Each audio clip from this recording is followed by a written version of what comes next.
Hello critics, this is RatedT.S.M, and today I'm going to give you some tips and methods for learning Japanese and Korean and talk about one method that I have controversial opinions on. Now, when it comes to tips, really the only thing that I can say is that you have to be persistent. Okay, language is not like a 9-to-5 job that you work 5 days a week, Monday through Friday.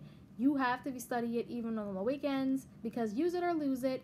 It's very important that you expose yourself to the language in some way, even if you're trying to think in the language, okay? Or listen to something or watch something, whatever.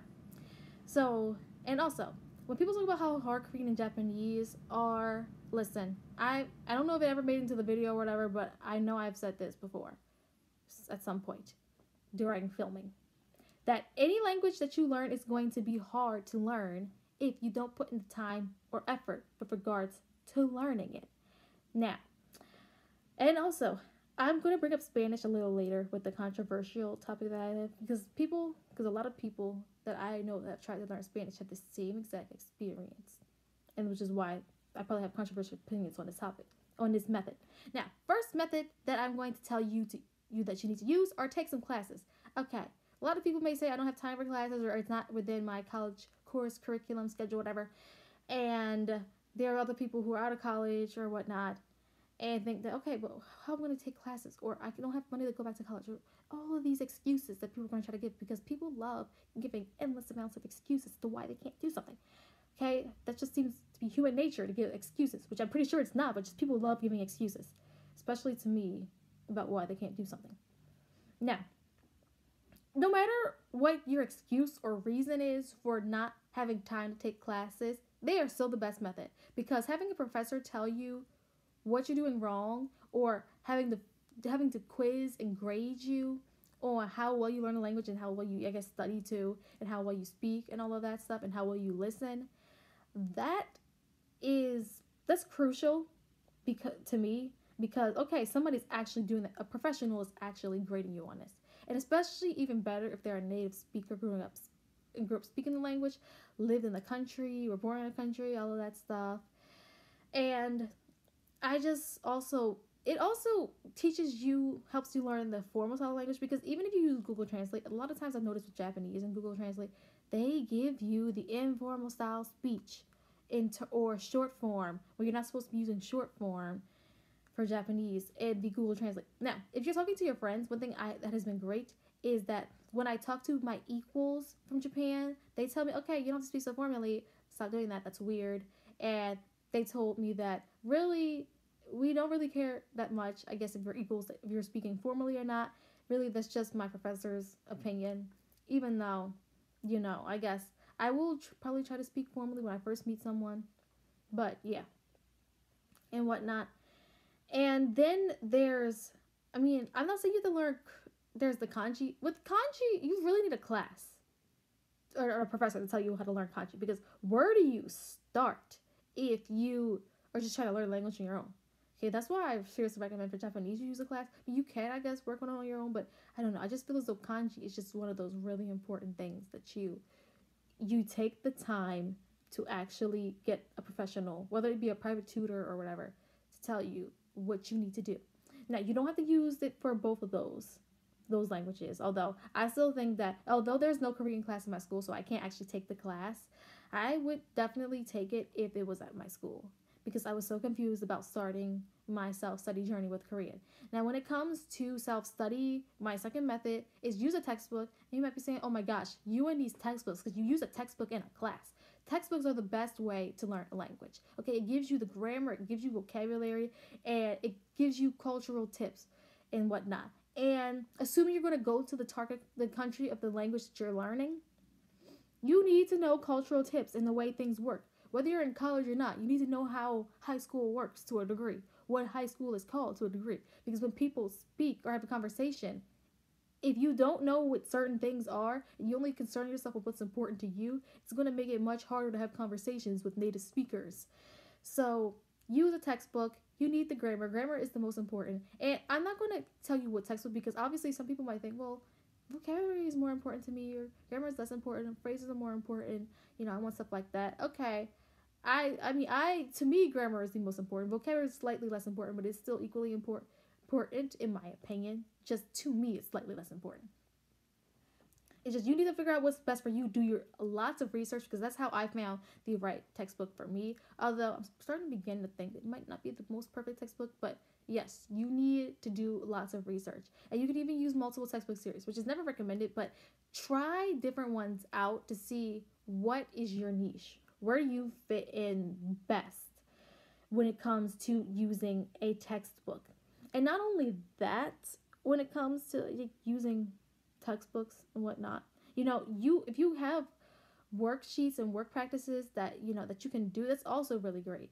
And the third method is language exchange. I never really tried language exchange, but I kind of do it a little bit when it comes to the ELS students. Like Unjong helped me with Korean tiny bit when it came to learning, or that came to starting off with helping me with different, I guess, sounds and whatnot. And then the Japanese ELS students helped me with my homework sometimes once I had to do an interview with one of them, which was cool and whatnot. And for just the homework assignment. And, asking them questions is always good and whatnot because you have a native speaker. They may not be able to help you perfectly, but because they are equals, you understand better how to talk to them and address them when you ask them questions rather than someone who's older, who is a professor, who probably cares more about you just knowing how to speak properly in general compared to anything else. Now, when it comes to Korean as well, I guess, I don't know.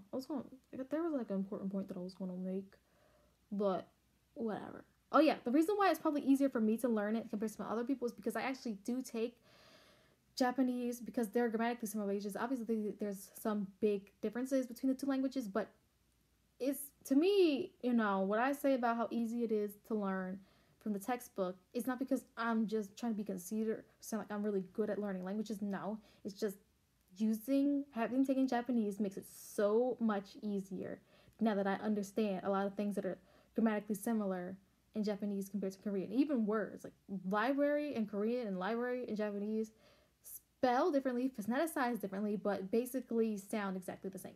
Now, here's that controversial method that, well, it's not a controversial method, but it's actually a really popular method. But here's my controversial opinions on that method, and those are using apps. I hate apps. I think they're the worst thing ever. I don't think anybody should learn a language using apps because you can learn how to write the language from a textbook. But I did use several different apps: Hi Native, Hello Talk, Talk to Me in Korean, which I'm going to shorten as TTMIK.